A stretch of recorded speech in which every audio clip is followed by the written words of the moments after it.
let's review the station setup for your knife skills portion of the competition.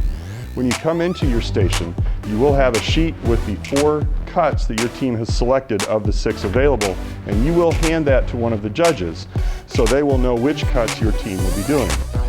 The judges will then randomly select 2 of your team members to do the knife skills portion.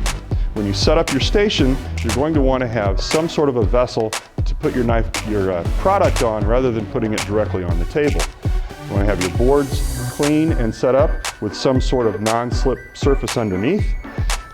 Set up your containers. You'll have a container for each of your finished knife cuts and a container for your waste.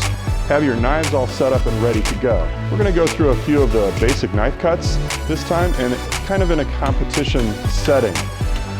When you're peeling a product, the best thing to do is peel it over your tray rather than over your cutting board, because you can keep your cutting board clean. Make sure you have your set so you can put your waste in one of your waste cups. The first cut we're going to demonstrate is the julienne. And when you're doing a julienne, you want to make sure that you start with your block. So just go ahead. And make sure that you keep your board clean. Make sure you're holding the knife safely. And now we're going to make one adjustment here. Go ahead and hold your knife as if you're ready to cut. And you'll notice that often your knife is more comfortable in this section, in this position.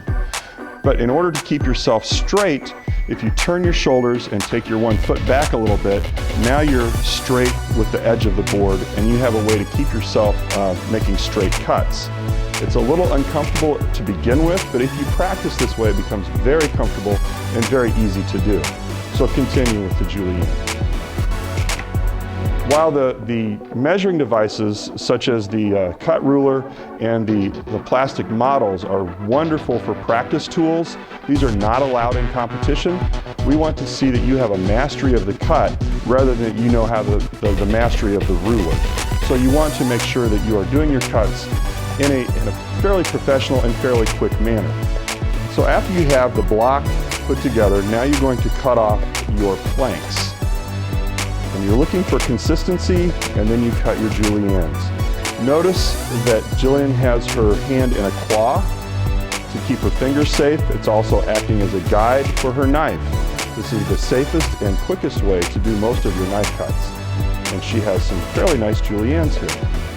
Jillian has finished cutting her juliennes, and I want to talk about what the judges will be looking for when they're judging the cuts. You can see that these are a little bit flat. They're not quite consistent end to end. They're a little fat one way, a little thin the other way. Whereas these are near perfect. These are very nice, they're very consistent. You can see that from the end cut that they're square, and they're very consistent all the way down. The judges will not be measuring these. They will be looking for, is this a good representation of the cut, and is it consistent throughout the cut? Now that we have our juliennes, let's take these onto a brunoise. To do a really nice brunoise, you're going to cut your juliennes down into very small cubes. 2 ways to do it is the way that Jillian is doing it now. And these will come up with very consistent brunoise all the way through. Another way to do it is to put all of your juliennes together and cut them all at once. It's a little bit faster. You may have to practice that quite a bit more to get a real consistent brunoise by doing it in that method. When you have completed your cuts for the competition phase, then your cuts go into your containers to keep your board very clean. Keep a container for each of your cuts, and you want to make sure that you do enough of each cut for the judges to evaluate. We're going to talk about the next cut is a medium dice from a potato. Again, when you're peeling your potato or peeling any product, make sure you peel it on a separate container away from your board to keep your board clean. Keep your waste in a container. You can use a container for each competitor, and you can put all of your waste in, but this waste must be the waste from only this team member. You want to keep all of your waste so the judges can see how efficient your cuts are. So continue with the medium dice. Now that we have our block for a medium dice, you can start cutting your planks. Again, you cannot use a ruler during competition. We're looking for consistency and showing that you have the mastery of the cut.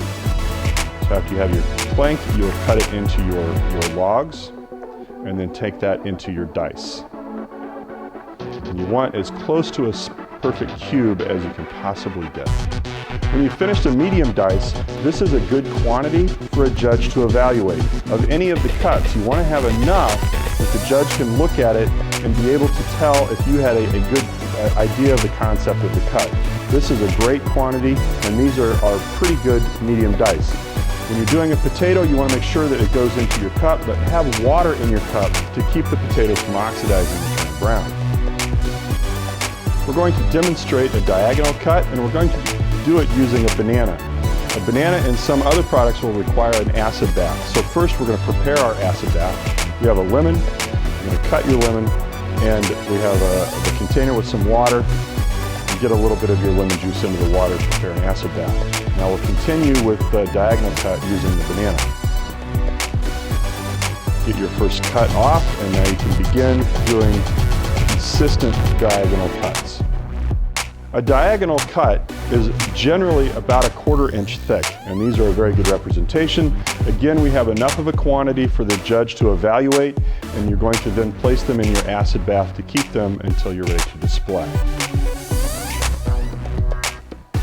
We're going to now demonstrate the chiffonade cut. For the chiffonade, you're using a large leafy product. You want to stack the product, and then for the basil we have here, we want to take the stems off. Then we'll tightly roll the product, and then we'll cut it into thin strips.